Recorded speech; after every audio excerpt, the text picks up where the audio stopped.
join with you today in what will go down in history as the greatest demonstration for freedom in the history of our nation.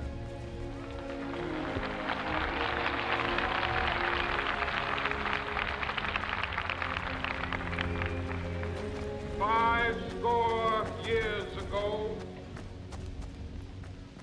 a great American in whose symbolic shadow we stand today signed the Emancipation Proclamation. This momentous decree came as a great beacon light of hope to millions of Negro slaves who had been seared in the flames of withering injustice. It came as a joyous daybreak to end the long night of their captivity. But 100 years later, the Negro still is not free. 100 years later, the life of the Negro is still sadly crippled by the manacles of segregation and the chains of discrimination. 100 years later, the Negro lives on a lonely island of poverty in the midst of a vast ocean of material prosperity. 100 years later,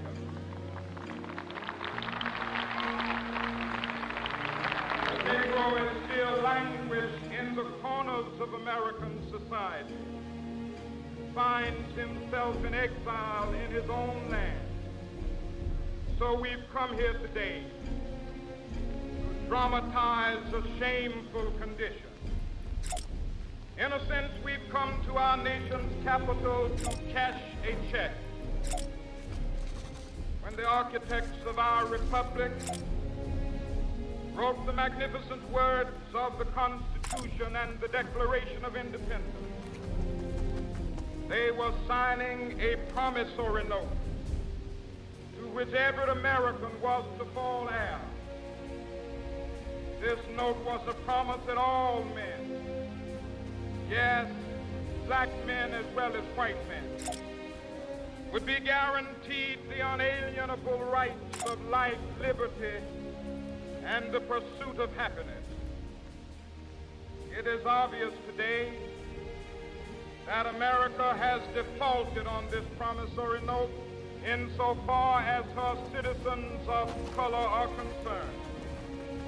Instead of honoring this sacred obligation, America has given the Negro people a bad check, a check which has come back marked insufficient funds.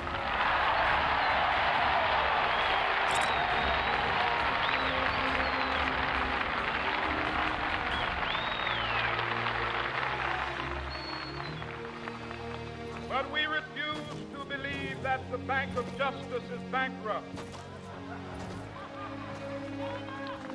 We refuse to believe that there are insufficient funds in the great vaults of opportunity of this nation.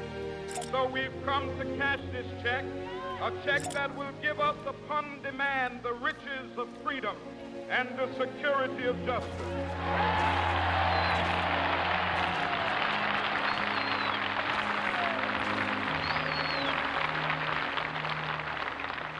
We have also come to this hallowed spot. This is no time to engage in the luxury of cooling off or to take the tranquilizing drug of gradualism.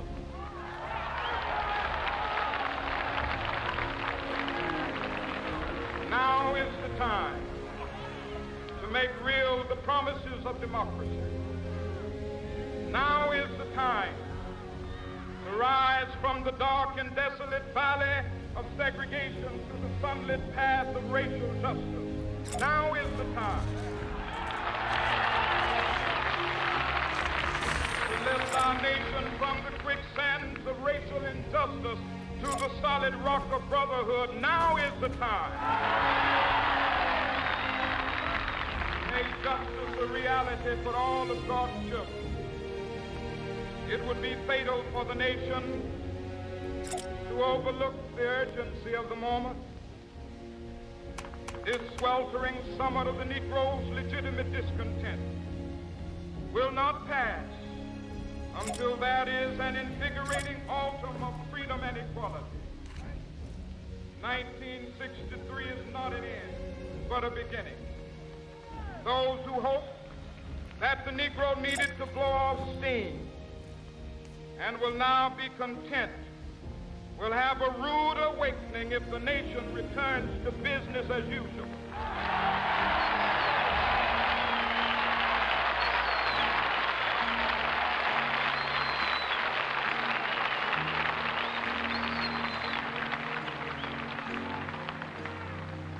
There will be neither rest nor tranquility in America till the Negro is granted his citizenship rights. The whirlwinds of revolt will continue to shape the foundations of our nation until the bright day of justice emerges. But that is something that I must say to my people who stand on the warm threshold which leads into the palace of justice. In the process of gaining our rightful place, we must not be guilty of wrongful deeds. Let us not seek to satisfy our thirst for freedom by drinking from the cup of bitterness and hatred.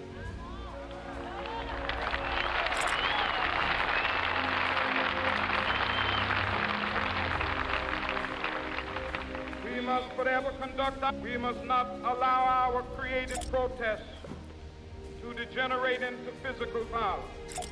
Again and again, we must rise to the majestic heights of meeting physical force with soul force. The marvelous new militancy which has engulfed the Negro community must not lead us to a distrust of all white people. For many of our white brothers, as evidenced by their presence here today, have come to realize that their destiny is tied up with our destiny.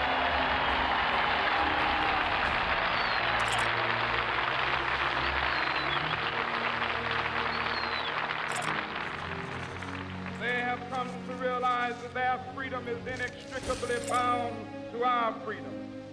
We cannot walk alone.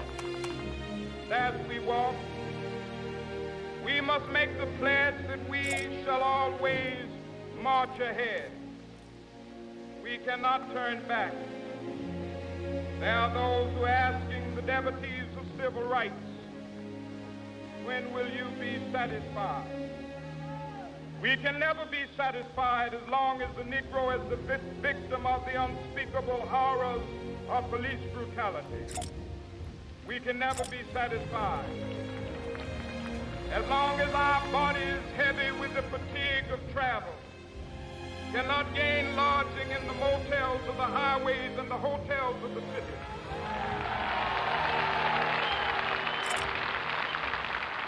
We cannot be satisfied as long as the Negro's basic mobility is from a smaller ghetto to a larger one. We can never be satisfied as long as our children are stripped of their selfhood and robbed of their dignity by signs stating for whites only.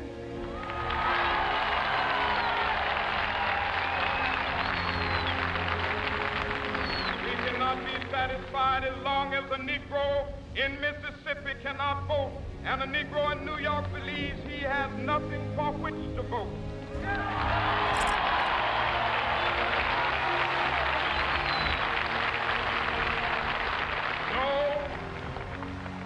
No, we are not satisfied, and we will not be satisfied until justice rolls down like waters and righteousness like a mighty stream.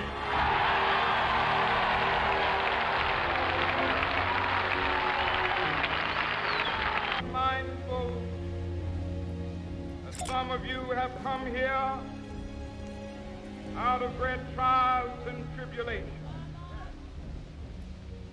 Some of you have come fresh from narrow jail cells. Some of you have come from areas where your quest for freedom left you battered by the storms of persecution, staggered by the winds of police brutality. You have been the veterans of creative suffering. Continue to work with the faith that unearned suffering is redemptive. Go back to Mississippi. Go back to Alabama. Go back to South Carolina. Go back to Georgia. Go back to Louisiana. Go back to the slums and ghettos of our northern cities, knowing that somehow this situation can and will be changed. Let us not wallow in the valley of despair. I say to you today, my friend,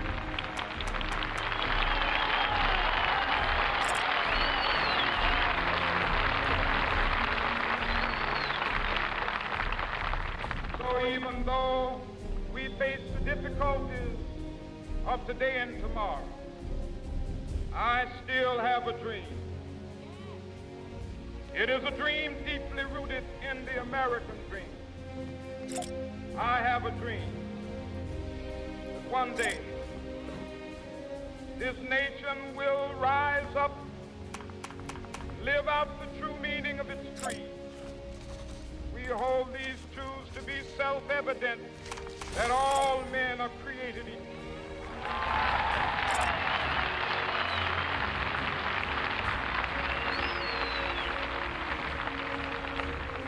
I have a dream that one day on the red hills of Georgia, sons of former slaves and the sons of former slave owners will be able to sit down together at the table of brotherhood. I have a dream that one day, even the state of Mississippi, a state sweltering with the heat of injustice, sweltering with the heat of oppression, be transformed into an oasis of freedom and justice. I have a dream.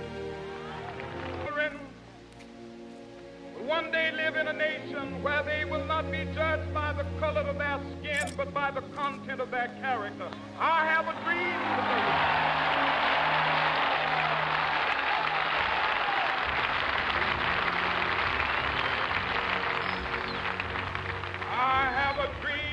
One day, down in Alabama, with its vicious racists, with its governor having his lips dripping with the words of interposition and nullification. One day, right there in Alabama, little black boys and black girls will be able to join hands with little white boys and white girls as sisters and brothers. I have a dream today.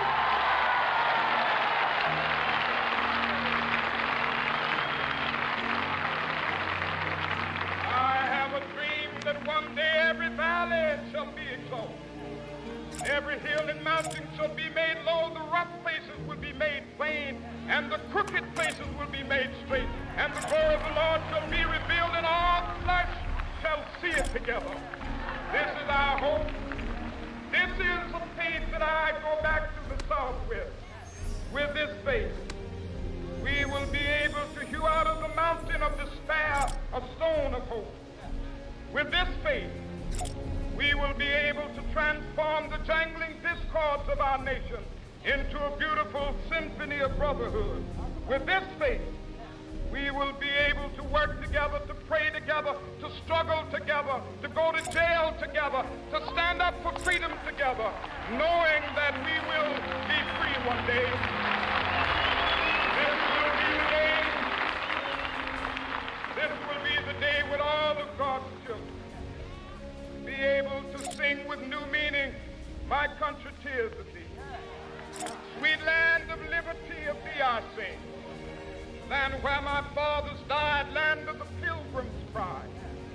From every mountainside, let freedom ring. And if America is to be a great nation, this must become true. So let freedom ring. From the prodigious hilltops of New Hampshire, let freedom ring. From the mighty mountains of New York, Let freedom ring from the hiking Alleghenies of Pennsylvania. Let freedom ring from the snow-capped Rockies of Colorado. Let freedom ring from the curvaceous slopes of California, from Stone Mountain of Georgia. Let freedom ring from Lookout Mountain of Tennessee. Let freedom ring from every hill and molehill of Mississippi, from every mountainside. Let freedom ring, and when it happens,